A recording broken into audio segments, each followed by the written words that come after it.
Dito sa St. Bart's ay hindi lang basta pabahay.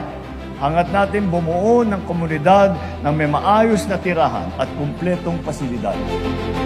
Nakakatulong po dahil alam natin na secure na po yung tinitirahan natin. Wala na rin po tayong rason para mapaalis sa lugar. So safe na rin po yung future po para sa mga bata. The Philippines is open to the future. We are open to business and innovation. Our arms are open to a future where clean energy is the norm. To President Marcos, salamat sa pagtitiwala sa Departamento ng Edukasyon at hinayaan nyo silang magtaguyod ng ganitong klaseng programa na kung saan libo-libong mga kabataan at mga magulang ang kanilang natutulungan.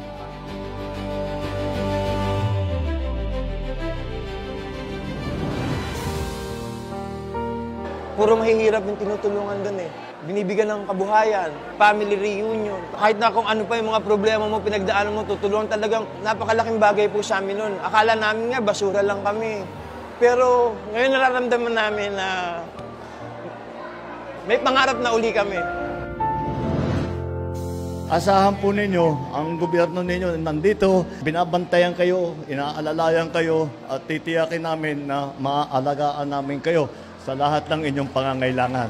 Meron po tayong mga relief good, meron itong mga cash, pati medical team para matiyak lang na nasa maganda kayong kalagayan. Gagawin po namin ang lahat para makabalik na kayo sa normal na ninyong buhay.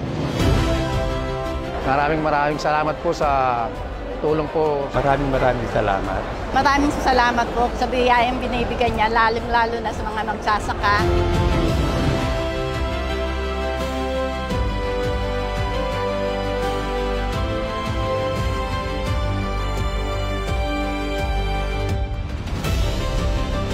Healthcare is the most important service that the government can give. And that's why pinapatibay natin ang gusto, pinapalawak natin ang gusto. Patuloy na pag-modernize natin sa ating sistema ng transportasyon para naman lahat ng sumasakay ng public transport ay maging mas magaang naman. We look forward to the advantages that it will bring to our students, our young people, our most important asset.